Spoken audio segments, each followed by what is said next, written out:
Hello, and welcome to our brand new podcast at the end of the day. On this show, we're going to discuss and debate all aspects of DMLA, from marketing to sweetheart programs to breaking down our rituals, membership retention to whatever you can think of. If you have an idea for the show, a question during a live broadcast, or any comment, please let us know. You can comment on our Facebook, our Google Plus, or our YouTube channel. Um, we'll try our hardest to address everything we can, any questions that come our way. And remember that we are brothers, so please do not post anything about someone in particular or anything in general which may be deemed rude or inappropriate. Also, the comments on the show are those of the speaker, and the show is not endorsed by DMLA International. To begin, we're going to Hey!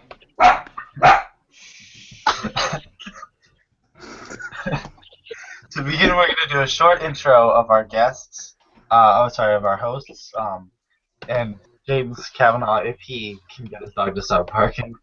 We'll go east to west, so we'll start with Jordan Selby. Hello, everyone. My name is Jordan Selby. I'm the State Master Counselor of New Jersey DMLA.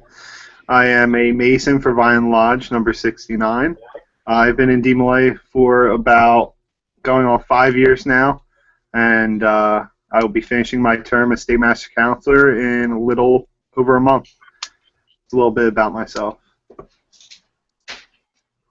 Seth, you're next. My name's Seth Panzer. I'm a past State Master Counselor of Maryland. I'm also a 32nd degree Mason, Royal Arch Mason, and an active member of the Grand Lodge of Maryland. Okay, that goes to me now. I am Derek Sanders. I am the current State Master Counselor of Virginia DMLA and Region 2 International Cabinet member. I'm also a Mason, a member of Occoquan Lodge 310. I'm the current Senior Deacon. I'm also a Royal Arch Mason and the current Grand Master of the Second Vale in Arlington Chapter 35. I've been a member of DMLA for about 3.5 years now, and I'm a 3-time Master Counselor of Occoquan Chapter. David? Hey guys, my name's David Hastings. I'm the State Master Counselor of Tennessee DMLA and currently serving for my second term as the Region 3 International Cabinet member. I'm a Master Mason. I joined DMLA in October 27, 2006. I am currently serving as Junior Steward at Unity Lodge number 95 in Memphis, Tennessee, and I'm also a member of the Scottish Rite here in Memphis, Tennessee. Okay, and James, if things are okay. All right. Okay, his dog is still barking. Go ahead. All right. So, I'm James Christopher, State Master Counselor of New Mexico, currently serving my second term. I have 4 dogs, so you'll probably hear them at least once or twice, and lots of siblings. But I am a 2-time Master Counselor of my home chapter, and that's all I really got as my leadership experience at the moment, and I plan to build that in the future. Okay. I also forgot to mention our ages. I am 20. Anybody else say your age? I'm 19. I'm 21. 21. 17. Okay. Now to begin the show, we're going to do a word of the day, which we will do it on every broadcast. And for this show, the word of the day is brotherhood, and I'll turn it over to Brother Selby to talk a little bit about that. All right, guys, so we decided for our word of the day today to be brotherhood, one of the major aspects of DMLA. And no matter where you go, whether it's in the United States or whether it's in Brazil or anywhere, brotherhood of DMLA will always stand out. We can use it for many different ways. We can use it to market DMLA. We can use it to bring new members in. To me, brotherhood is the greatest way to explain what DMLA is, because it's all of us coming together for one common goal, and when we do that, we can accomplish a whole lot more. We see it at Congress every year, where everyone comes together and believes in one or two things, and they vote. Other than that, brotherhood is something that land believed in, and it's something that hopefully everyone in DMLA still and will continue to believe in. Thank you, Brother Selby. Now, to get into it, we're going to start our episode on marketing and embracing heritage with internal marketing. We'll go on later to speak about external marketing, how to market to teens versus parents, and so on and so forth. To begin, internal marketing refers to getting Masons to come to your meeting and to help your chapter, getting Jobies to show up at your dances, and it also refers to membership retention. How to get a member of your chapter who maybe hasn't been around in the past month or two or even a year to come back and to stay active in the chapter.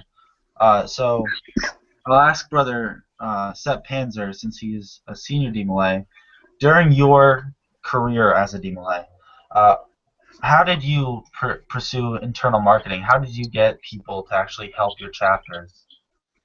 Well, I think there's two main aspects of membership. There's retention, which is the aspect of being able to have people that you have already initiated come back and continue to stay active. And then there's the deficit, where we're not attracting people to come in general.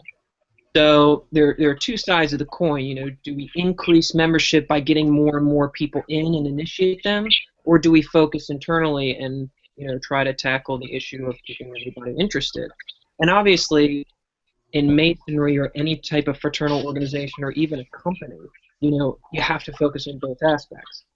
My personal motivation during my State Master Counselor term was I made sure that the chapters individually understood their power as a chapter. It wasn't my responsibility as a State Master Counselor to plan events, but it was my point to support them.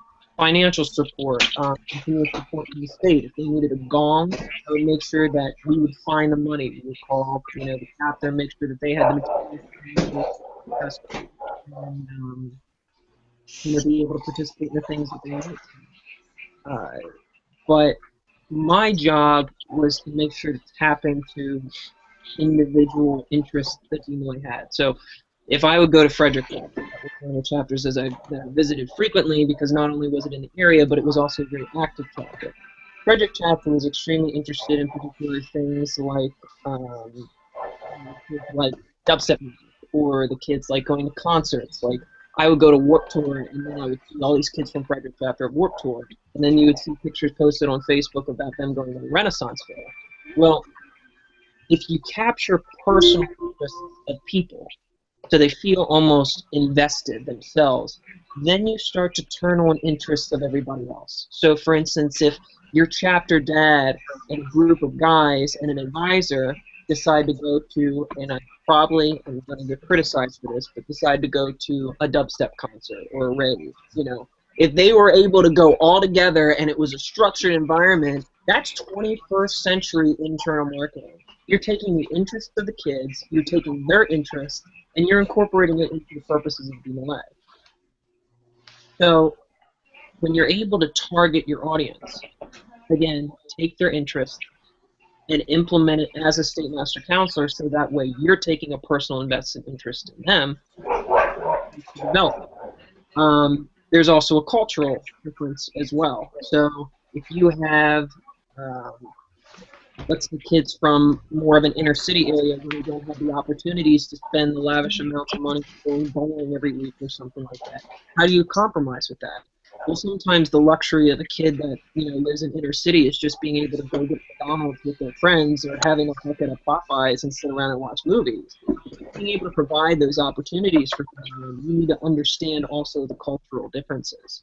And I don't mean to bring this up, but Baltimore is on the news right now for cultural differences. You see it in our government, and a consistent rift where people don't understand where everybody else is coming from. I'm a 21-year-old kid, that's true, but I'm also a mature adult. I'm able to see the political side, but also the side of where 18-year-olds and 16-year-olds have totally different interests. My father condemns me for playing rap music, while I take a shower. So it's just the dynamic and the changing society, and being able to adapt to it, so that way we retain our members, and then it's also interesting to members attend. Those are great points. And talking about that 21st century marketing and adapting to society as it is today, Jordan, how do you do that in New Jersey? That's a pretty urban area, especially with New York City right there, Philadelphia, and all the coastline. It's a pretty urban place. How do you, as a state or as a chapter, how do you guys market in this century? We do a lot of ways. One of our biggest ways right now is recently we've been trying to use social media to our biggest advantage. We tried out this year Instagram, for example, which has been a huge hit for us. Actually trying to keep the members more active and involved and giving them a little taste of what they're used to every day. We also have a New Jersey DMLA Snapchat. Two things that we have used, and it has increased membership, not membership and recruitment wise, but just members overall knowing what's going on. Because those are the two main things that have constantly impacted the lives of our young men right now in society. Because they're always looking at different pictures on Instagram. They're always on Snapchat. We've been utilizing social media. Our Facebook group is huge. We're posting things almost every day on Facebook. And then also we just redid our entire website. It's NewJerseyDMLA.com. And because of that and our new structure we have on the website, people are more able to get more information and contact us. And since we've done that, we've been getting more calls about Masons and things people who have children who want to join. So we utilize social media to the highest extent, and that has been our biggest way of marketing DMLA here. Okay. James, now what Jordan was just talking about was the marketing to Masons. That's how he ended his little speech there.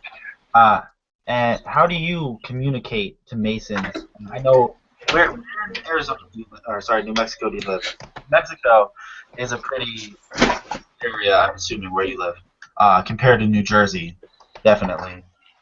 So communication and the broad range of these, I don't know how far the radius is for you. For me, it's all over the state. I know from West Virginia, it's just the northern. What's it like for you out there? With us, communication, I mean, it really is a bit of a struggle just because from end to end, our state is about 7 hours. Right.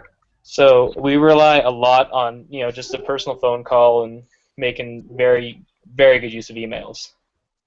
Now, for marketing to the Masons, how do you do that? Do you do it at all?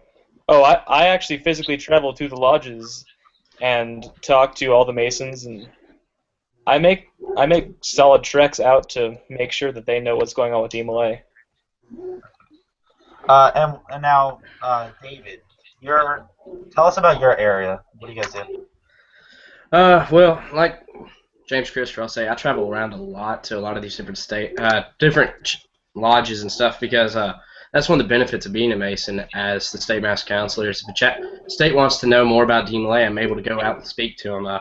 One thing we implemented this year as state master counselor, I worked with my executive officer to develop it, is we created what's going to be called Cyber Chapter. This is our first year running it, but it's the idea of the club that the DMLA club's getting 3 to 5 guys in an area interested in joining, and you get them, and then they develop the club into a chapter. Except how this is going to work, Tennessee DMLA has developed the DMLA degree on video. We had all our guys meet up, we videoed it on a stage, and so I can go out with a couple guys. I can do the DMLA short form that is prescribed in our ritual, and since I don't have enough guys pulling the DMLA degree, I can do the DMLA degree from this video and show it. I can also use this video to show Masons and show how close our ritual is to the Masonic ritual for those of you that are in lodge.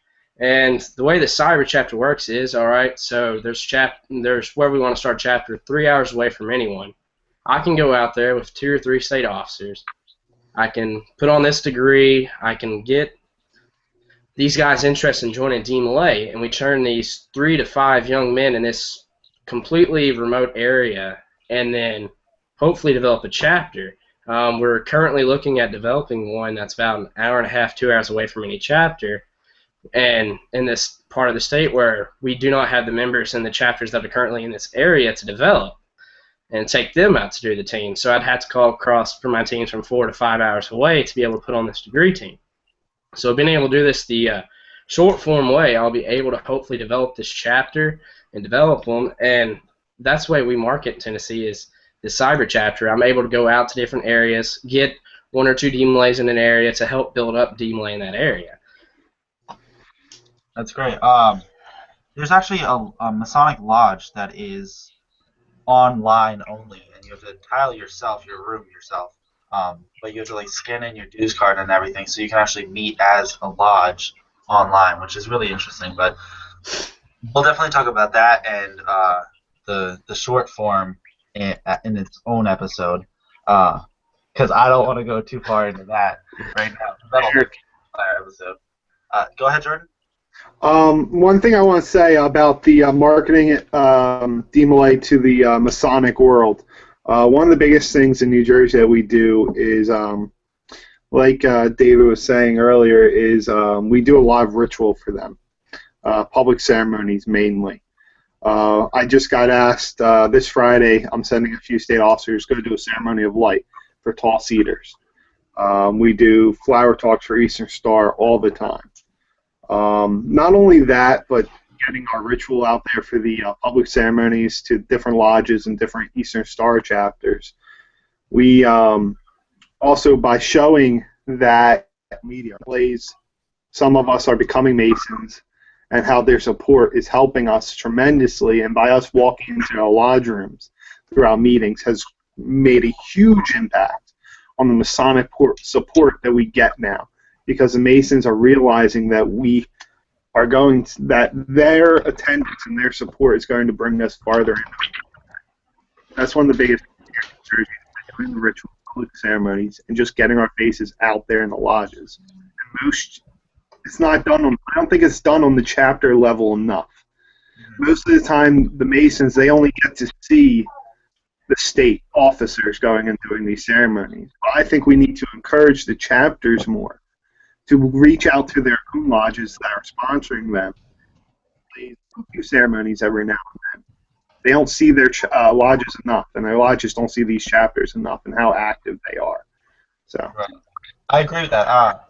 For me, for Virginia, when I joined, I was 17 and a half, and I literally was shaking when I met the people because I was so nervous and I was so shy and I was introverted. And now on the show, you won't get me to shut up, trust me. But the first thing I did as a DMLA was run the ceremony of light and present it to the Masonic Lodge that sponsored us because they wanted it done. And it was an opportunity for me. And that's why, to me, the biggest thing in DMLA is opportunity. And I try and push the members of my state to go and reach out to the lodge. And even if they don't ask for a ceremony, say, hey, can I present this ceremony to you? There's a kid right now, Jacob Jackson, who's learning, who's a very young member, who's learning the flower talk to do at a lodge. They asked for it, and they went and helped another chapter do the flag ceremony at not even their own lodge, just another lodge, which goes back to the brotherhood thing. So one of the things I think is very important is exactly what Jordan said, and is presenting ritual to the lodge, because we as DMLAs are modeled, our ritual is modeled after ritual, and it's very similar. And going in as an officer in the lodge is a lot easier for a DMLA to adapt to it than another just random Masonic member off the street. And they see that now. I think they're seeing that a lot more in Virginia. And that's one thing that, as a state officer, when I give a speech to a lodge or to the Amaranth or the Royal Arch or whatever, I try and connect DMLA to their virtues and to what they do. It's a benefit that I'm a member of Royal Arch, because I can talk about, when I went there, I could talk about what we do there and what we do in DMLA and mix the two. Same with us, it's just a Mason. But I'm not OES or Royal Arch, so I looked up their ritual, their virtues, and I connected what we do with DMLA to what they do. Because if you're connecting to them, they'll be much more involved and much more interested in helping you than if you're like, hey, we're a youth group. You have to believe in God, and we're 21, 12 to 21, and we like to go out and have fun. That's not what they want to hear. They want to hear about how similar you are to them and how you can benefit them, just like any company selling a product. And I think that really helps with getting them out to events and to helping DMLA. Does anybody else want to talk about internal marketing? One of the things I kind of want to dovetail off of what Jordan said, specifically about Instagram. I did a presentation, a membership plan for the Southern Jurisdiction Scottish Rite, and I was looking up statistics. And here it down. So take a body of 50 million people. It took the radio 38 years to reach 50 million people. It took television 13 years to reach 50 million people, and it took Instagram a year and a half to be introduced to 50 million people. So it's just the direction that marketing is going nowadays, because it's not just all about, you know, Facebook banner ads, Google Words, TV ads. Those are millions of dollars that are being dumped into things. I can tell you, as a kid, I don't have time to watch TV anymore, or as a young adult, I don't have time to watch TV. And to come home and watch Netflix and maybe catch up on Game of Thrones after I recorded on DVR, then I got time to do it, you know? Like, you know, but I don't have time usually to catch the live shows. I've got reunion day coming up on Saturday. You know, I've got lodge meetings. I got this, I got that, I got school. You know, this is a busy world. It's a step-by-step world. You know, everything is instant. And we have to be able to adapt to that. You know, everybody can talk and kick and scream, and, you know, we'll drag you by your coattails. But at the end of the day, this is the direction that the world is moving. You know, At the end of the day. Yeah, Grand Lodge. At the end of the day, Grand Lodges and large Masonic bodies should be investing in things like the North American Conference of Grand Masters. For any young adult that is sitting here watching this, you can pull up your Snapchat right now, and they're doing these whole things on, like, everyday life in Paris or everyday life in, like, Hong Kong right now. Like, why do we not buy a certain subsection and we have people like me, people with regular Masons going around and recording the closed caucus meetings of the Masonry in general donates $2 million a day to charity. Why are we recording sessions? So that way this type of information can be broadcasted to the public. Like, we are an extremely beneficial organization to society. Podcasting, like, people should know that. We should be on everybody's Snapchat when we had the North American Conference of Grand Masters, when people were wearing their diamond-studded aprons, and, you know, they all want to get dressed fancy and look like Grand Masters, but yet they don't act like Grand Masters. And I'm probably going to get criticized for that. But, you know, those are the kind of things that we need to start modernizing in. You know, we're starting to implement programs that should have been implemented in the 90s, and now, like, we're now starting to be like, okay, so this generation of us who are taking a personal and invested interest in Masonry and DMLA and this organization, we're finally able to just try to influence just a little bit, just to say, this is what's next. And a lot of us, including myself, are getting kind of put aside. So I think it's mainly being able to facilitate what we know, implement it on the chapter level. That way we have a future for Masonry. We have a future for DMLA.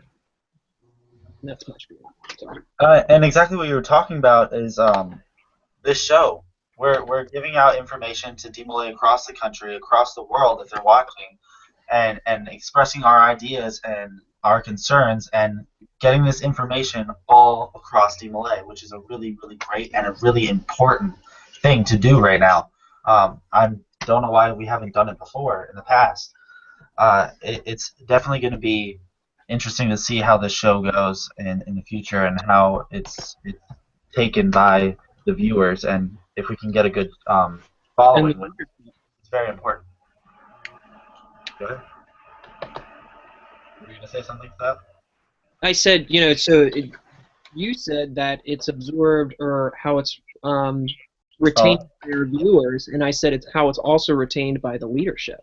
Right. The leadership in Grand Lodge, the leadership in the Supreme Council, the leadership in the board of directors. You know, whatever you want to associate what we're trying to accomplish here. We formed this group, or you formed this group, Derek, specifically because you formulated minds currently in masonry and people that have been successful. I'd like to think I've been successful, but.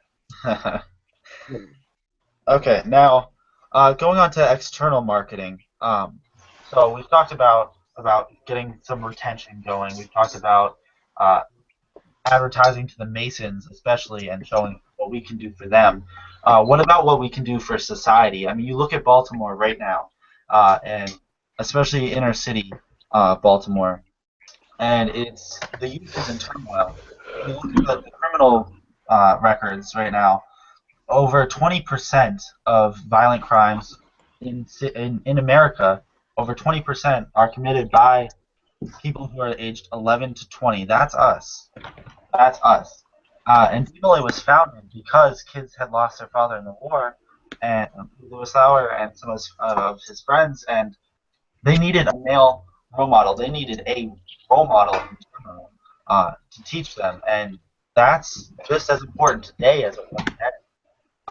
If not more, because in the past 30 years, if 40, 50 years, the family unit has definitely declined. How do we reach out to them to get them involved with DeMolay? How do we reach out to a regular boy in America?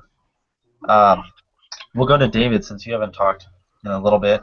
How do you reach out to kids either in the inner city or just across Tennessee? Well, there's obviously a big difference here in Tennessee. I mean, we got the big country area, and then we got the inner cities. Let's say Nashville, for instance. We only have one chapter in Nashville, and one chapter in Memphis, and one chapter in Knoxville. However, once you start branching out of that area, you start seeing that we have more chapters in more of the rural areas. And I believe a big part of that is the inner city life seems to be a lot more busier than it is in the country. We have a more slow down country feel type thing, and so, for me, for example, I come from a small country town. There is less opportunities of things to do. And one way that DeMolay helped approach me was the simple fact that it gave me something to do. I played soccer for 10 years, and that's the only thing I did outside of the Masonic fraternity. And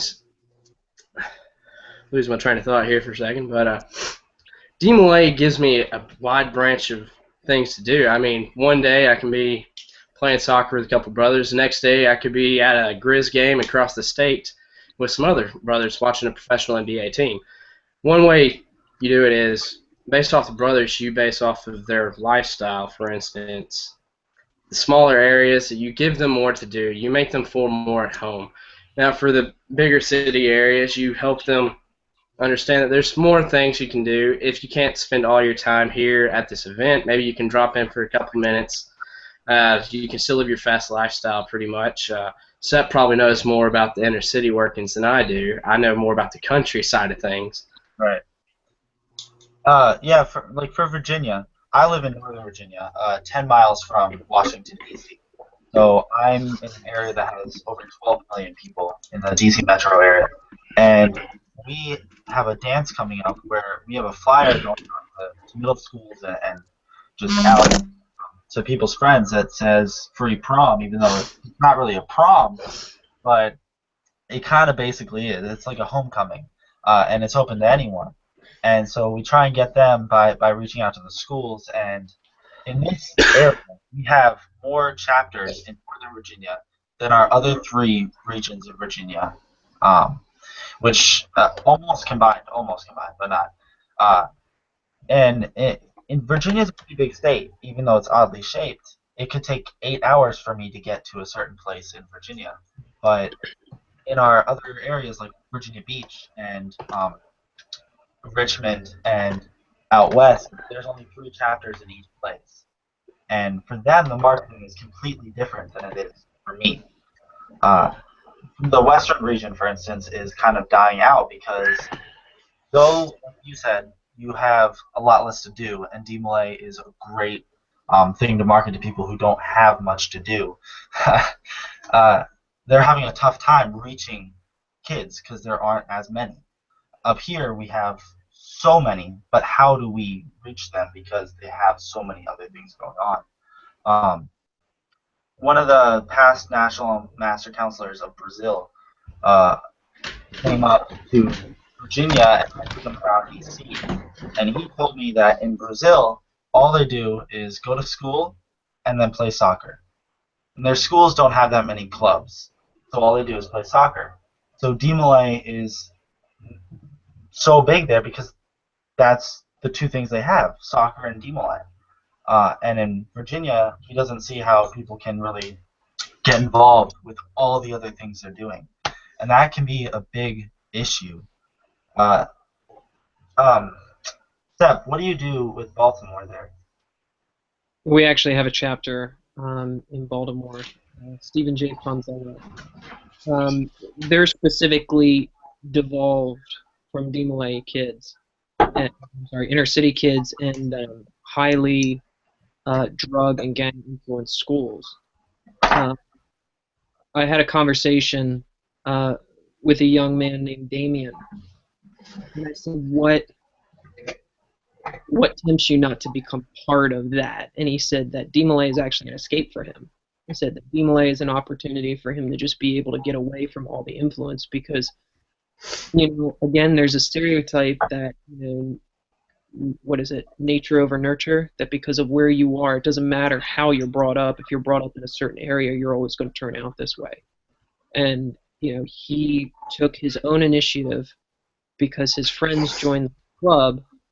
He met some amazing people, and he was able to have it influence his life. I know he has job opportunities because of DMLA and because of what the advisors have offered him. I know that he has more ambition to go to college. I know he has scholarship opportunities now. It's amazing what the organization has, concerning, again, inner city influence. But I think the main thing is, we're facilitating the different environments, and we have great leadership that's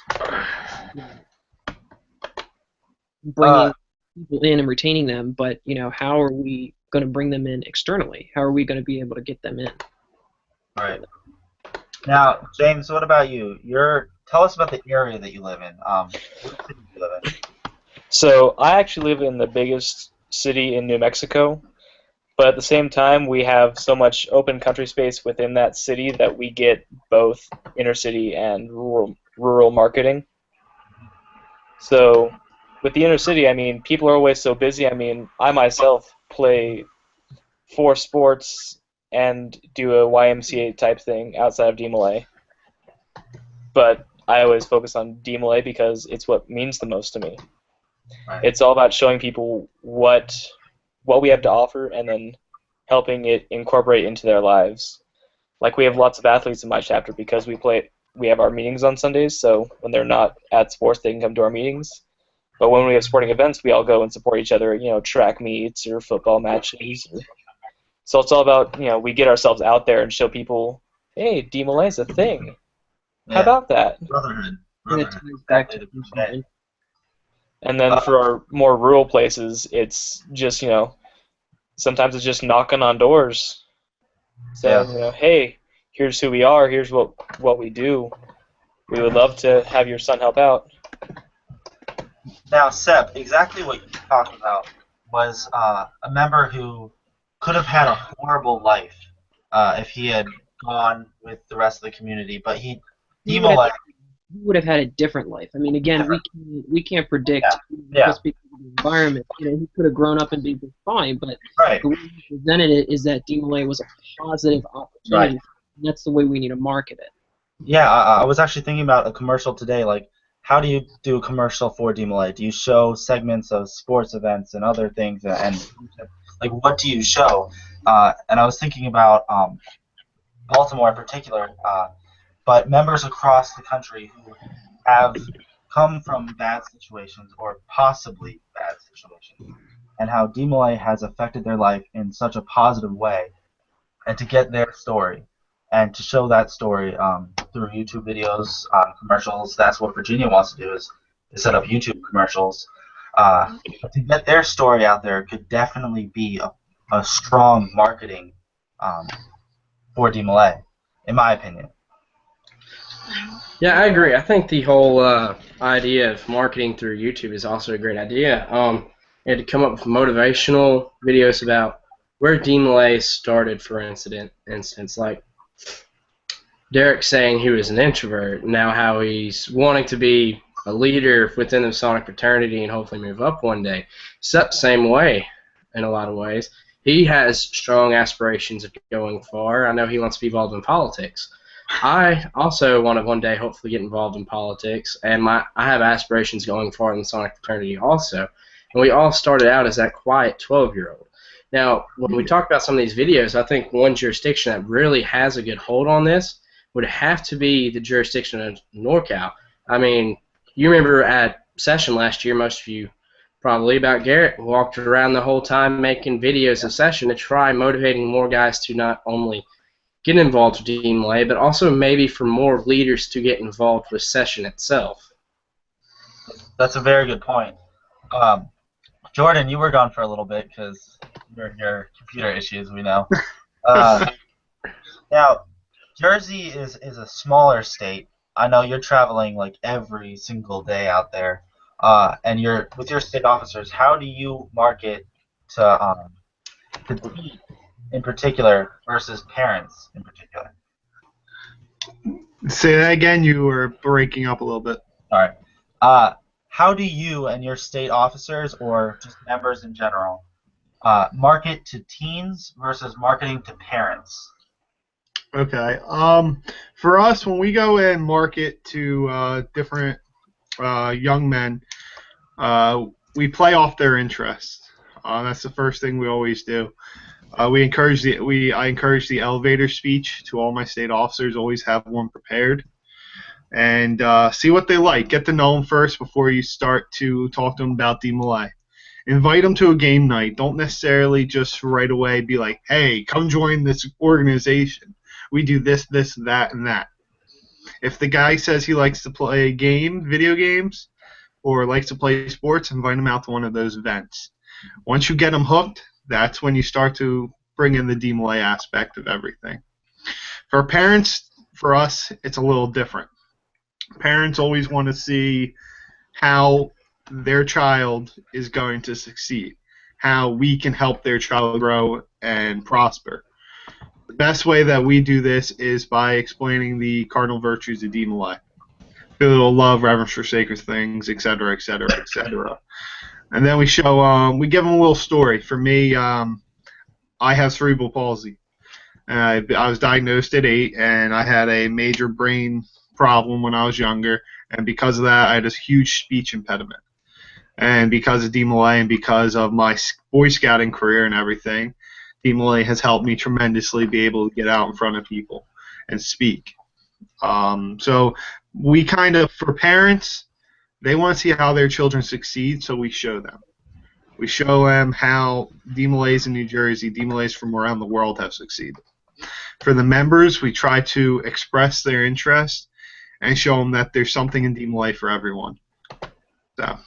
Those are great points, and I didn't even know that about you, that story, which is very impressive, and that's something that we need to communicate to the rest of the world. Is like DMLA helps with these things. Like I was just shy. You actually had a medical issue, and you overcame it because of things like this, which is extremely impressive in my opinion. Quick survey: do you, out of everybody here, do you mention or do you not mention ritual? I do. To a teenager. Seth, do you mention it? It's all about marketing. It's all about marketing. So, for instance, I see ritual as an opportunity for a form of self-expression. When people perform ritual, whether it's in a DMLA degree or whether it's opening of a chapter or whether it's the initiatory degree, it's ceremony. It's just like Eagle Scouts. You go through a certain, and you're taking personal interest to invest whoever's coming into the organization to a proper ceremony, so that way they are impressed, or an impression, or they leave with an impression, saying like, "Wow, these people cared about my acceptance here." Right. People took a genuine interest in allowing me to come here and then facilitated the ceremony that was personal and that I connected with as however old the person is, a 13-year-old boy or a parent seeing it for the first time. Mm. You want to take part in it, as far as I'm concerned, that is entirely up to the individual as far as I'm concerned. I don't like pressuring anybody into that sort of stuff, especially, because, you see what happens at Lodge, when people try to facilitate you in order to push you towards the east. It's not fun, because then you're assuming responsibility that you don't necessarily know if you won. It's Right. kind of cool to sit back on the sidelines and watch, wow, that guy succeeded. Wow, that guy succeeded. Oh my God, look at that medal he got. I want one. Then you do it. Yeah. It needs to be self-driven interest, but you have to be able to nurture it. And there's a way to nurture it as a leader, and that involves the Advisory Council. There's a way to nurture it as a leader, and there's also a way that you're kind of like eating too much cake. It's just overwhelming, and you can't deal with it. Right. It's not enjoyable. James, what about you? Do you mention ritual when you're talking to a teenager? It depends on who I'm talking to, actually. Right. I mean, I'm in a lot of plays. I do a lot with acting, and so as such, I have a lot of friends who are involved in acting, and so using ritual and degrees and explaining to them what it is sometimes sells them off. But honestly, 70% of the time, I don't even mention DMLA when I'm recruiting. I just say, hey, come hang out with me and my friends. We're having a pool party. And then after 2 or 3 events, they're asking to join the group. They're saying, how do I get involved with all this stuff that I can't go into? That's a very old school way of going about it, because that's how they used to do it. It's just, hey, bring your friend and they'll start asking you about it. That's how Masonry is, that you bring them to an event or something and they'll ask you, because you can't ask somebody to play. You can talk about it. You can say, hey, I'm a Mason of this lodge. This is what we're doing. Come to an event. But you can't say, hey, do you want to join? Exactly. So that's a very old school way. It's very cool. What about you, David? I have to agree with James Christopher on this. A lot of it does matter on who the person is. For instance, if it's just someone that I'm randomly running into in a meeting, let's say at school, I don't mention the word ritual. I would mention more of the DMLA degree as a play, and talk about how this play talks about the ideals that the Order of DMLA is about. However, let's say it's a Mason's son. I'll tell him all about it because he's used to hearing about ritual through the Masonic fraternity. Right. I'll explain it to him. It really matters on your audience. But I generally, even when it's them, I try not to use the word ritual because, ritual itself seems to have a negative connotation. I use other words. I talk about ceremony and induction. These are all methods. I know Dad Norcutt, he does this great presentation on how to sell the Order of DMLA, and he does so without ever using the words ritual. He does so without ever using the words DMLA. He uses words like brothers, club I'm in. He does all this, and the way it seems, if you look at the man's track record, he has such a great track record because he knows how to market the Order of DMLA to young men. From what I understand, he has several different Blue Honor keys just because he knows how to market and sell DMLA to the people the right way. And what about you, Jordan? You said you do mention it. Yeah. Most of the time for me, when I joined DMLA, I was thrown into ritual directly as soon as I joined. I was doing senior counselor, and I was sent out to Washington, D.C. for the Mid-Atlantic Tournament of Champions. I'm a big ritual guy, always have been, because that's how my DMLA career started. And for me, when I market DMLA to most members, I always bring up the ritual. And almost all the time I get them in. Because for my chapter, we travel a lot to the ritual tournaments. We practice a lot, yeah, and sometimes it's boring every now and then, but we make it fun.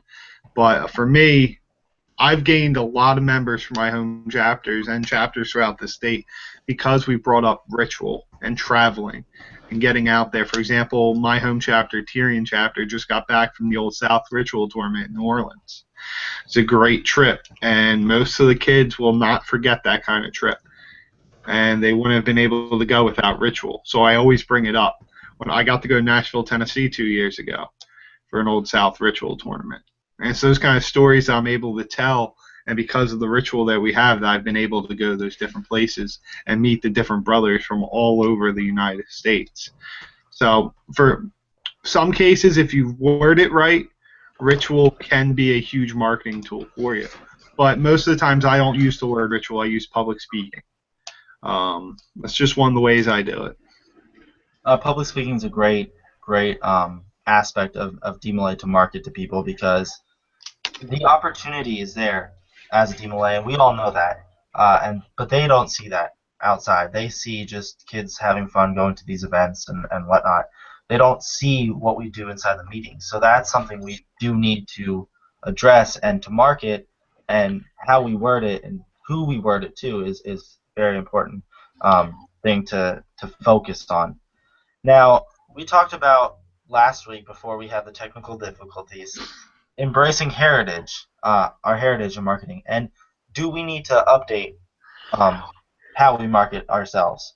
I know Andrew Prescott commented and had some ideas about that, about how, in fact, that land who we to focus on as members, as a chapter, as a state, and we have to focus on that. But when we're marketing to other people who don't know who he is, do we focus on him? Do we focus on the boys?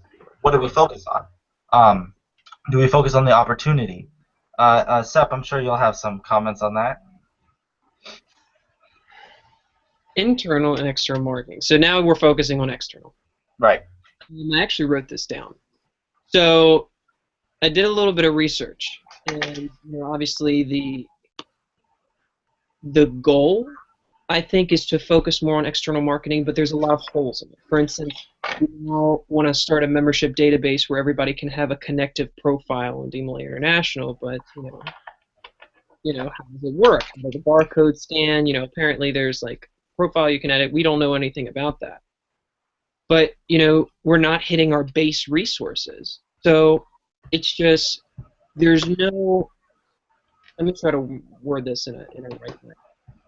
There is unclarity in the brand of what DMLA is.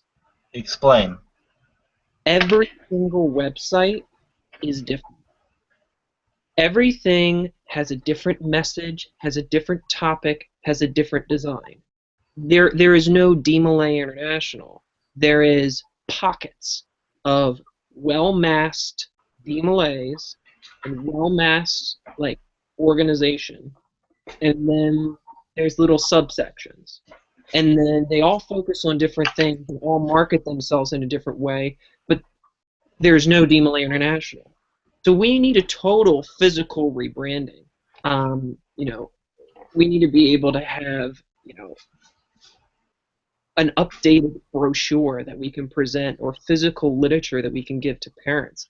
I mean, the last big push we had as far as any sort of print media was the brochure with the kid with the baseball cap, and then of course there is the CD-ROM, and that's it. And our DMLA International website, God bless it, I know everybody's been working hard at it, but it looks like something out of the 90s. It looks like something that was generated the year I was born, and it's just there's this division, and there's no unity. There's no support for each other. Everybody's functioning as their own jurisdiction. There's no international unity. It's like everybody's out for themselves. DMLA International has their own program. The jurisdiction of Maryland has their own program. New Jersey has their own program. New England has their own program. Missouri has their own program. California has their own program, and it goes on. Yeah. So everybody focuses on their own term because they only have 1 year to do it, unless you're an executive officer. And then it just goes on. It's just there's this continuous That's actually exactly what we talked about at the cabinet retreat in Colorado Springs this past December. David was there along with myself, and we talked about branding DMLA as a whole, having something that's uniform across the board. One of the things to get out there was just a simple thing, was an elevator speech. everybody can have their own elevator speech, and it also depends on how you, like, who the person you're talking to is, how you need to change it up. But having something uniform for kids all over DMLA to have, to just as a base to talk to people. Because some of these kids who are 12, like, we'll have them in Virginia during our DMLA University classes come up with an elevator speech, and they don't even know where to start. That's something our advisors and our older DMLA need to help them with.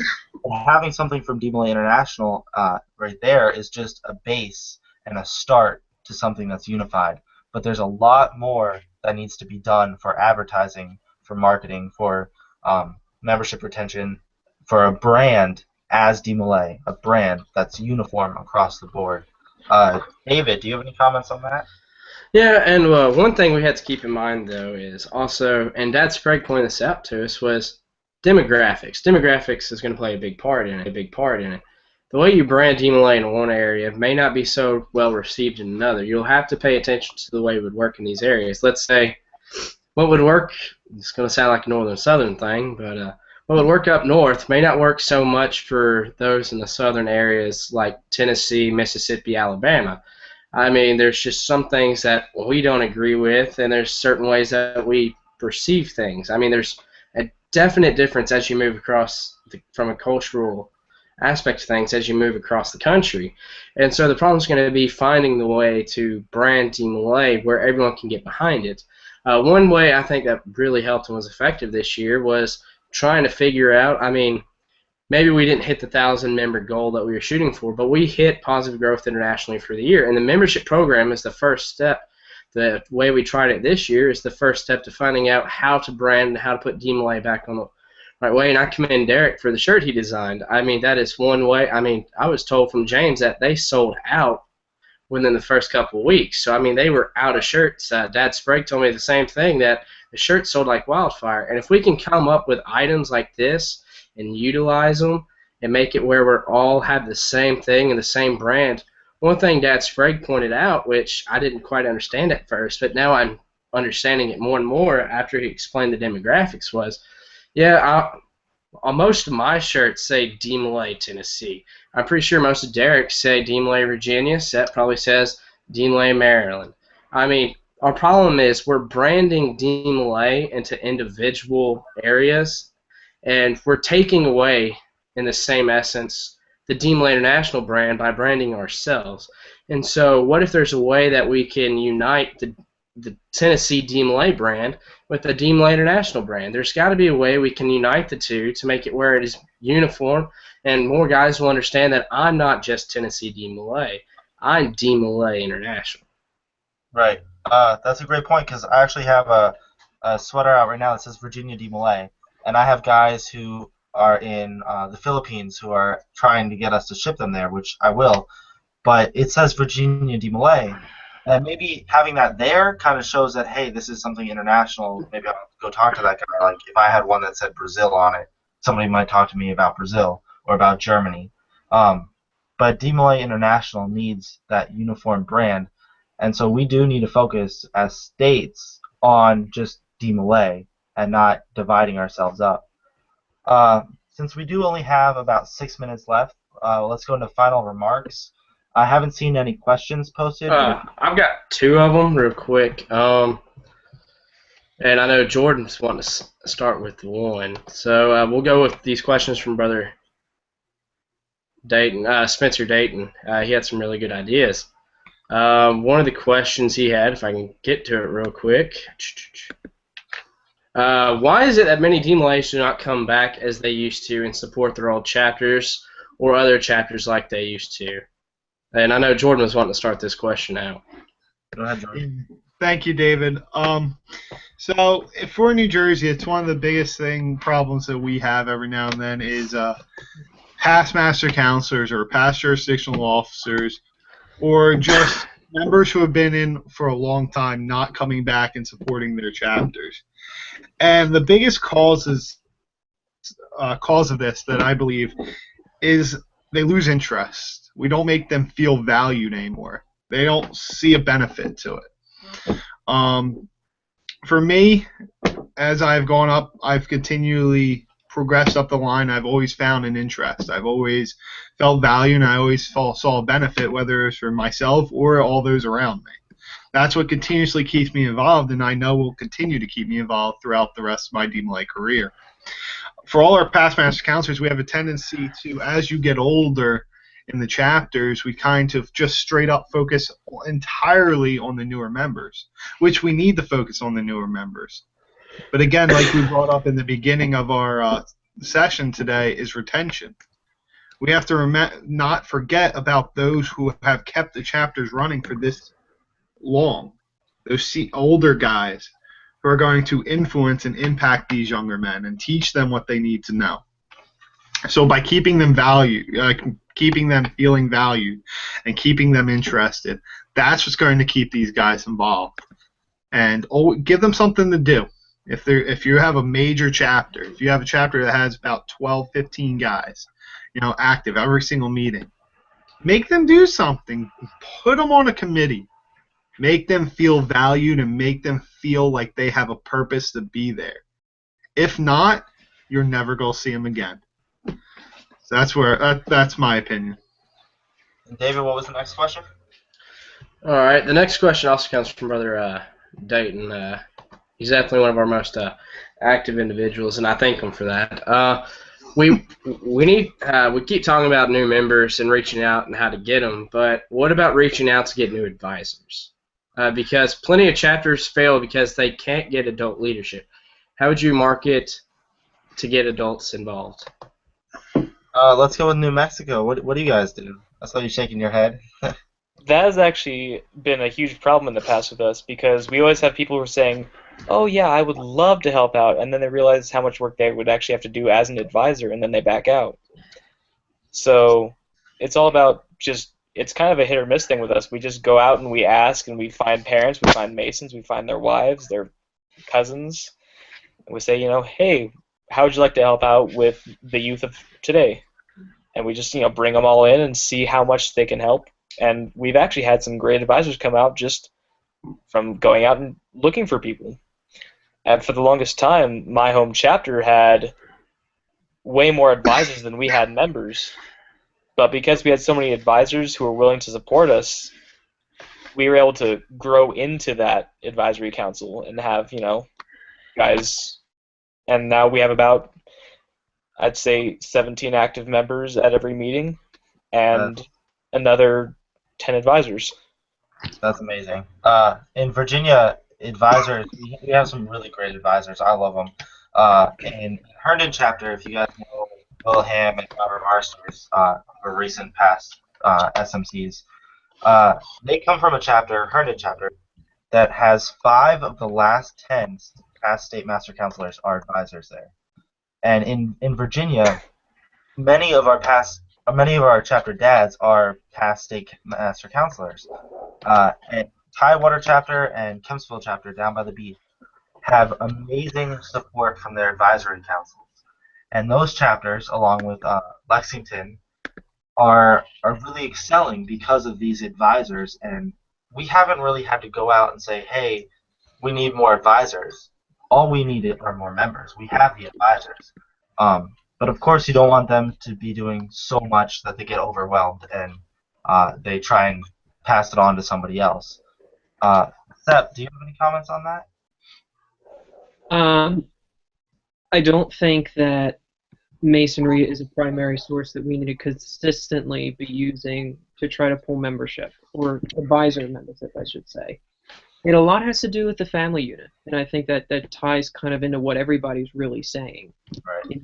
It's about making sure that when you invest your child in becoming a DMLA, you're investing into a family fraternity where we're going to take you as an adult and also as a parent, and we're going to be able to make sure that this experience is also part of your lives as well as your child's. We want to be able to facilitate this young man into becoming a great person in life. But it's also, we want you to build a better connection and a stronger connection with your son as he develops and matures. So if we can somehow harness that motive or that intent, then we have enough. No parent or no real parent wants to just drop their kid off and expect Demolay to be a daycare.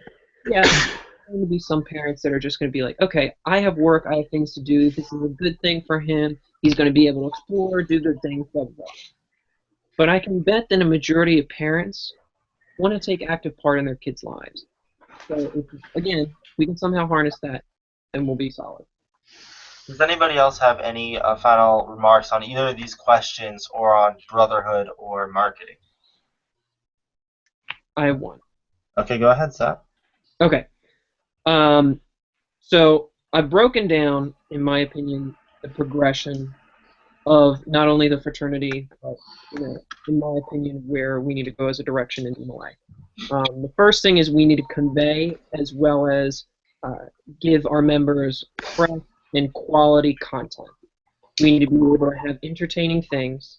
We need to be able to have programs that actually have a clear purpose, and that's going to be able to thrust our membership as well as our potential membership into success. And that includes further in life, and also, what they're currently doing right now. The communication needs to improve.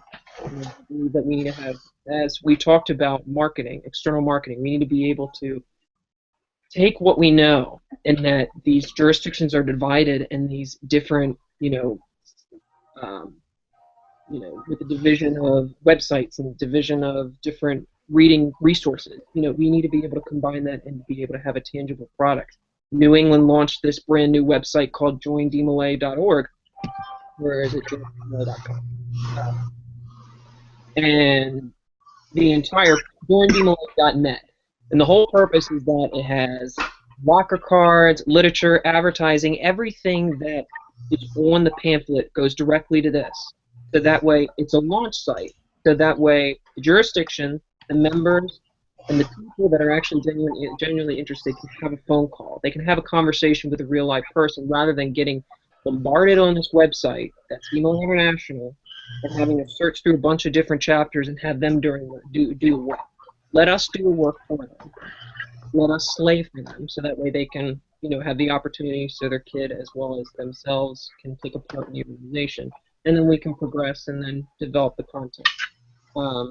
And the third involves identity. We portray ourselves as this organization that's going to thrust these young men into betterment. So the next thing we need to do is we need to be able to portray that. Again, we talked about, what's happening in Baltimore right now. We should be supporting the diversity in culture. We should also be supporting our young men in whatever trials and tribulations they may be going through. It's someone like you, Jordan, who's going through epilepsy, or someone who has advanced stages of autism and has difficulty learning ritual. And so you commit to helping them learn ritual. It's an investment. Because that way, when they reach 18 years of age, we're finally able to establish scholarships and get into good schools and create a future for ourselves. So, in my opinion, I think marketing was a good subject for this first podcast because there's a lot to go over and there's a lot to communicate. Thank you, Sep. Does anybody else have anything for, the good of the order? Okay. I just want to thank everybody for tuning into this show. We will be on every Tuesday night at 11 p.m. Eastern, and our next subject hasn't been confirmed yet. We have a long list of different things to talk about, and we'll keep you updated on what it will be. If you have any suggestions for upcoming shows, please contact us. If you have any questions while you're watching this, any comments, whatever, up until Tuesday at the end of the show. Until then, please ask them, and we will comment on those. And if we don't do it during the show, we'll do it after on our Facebook page. So please share this with your friends. And again, thank you. At the end of the day, I hope you had a good time.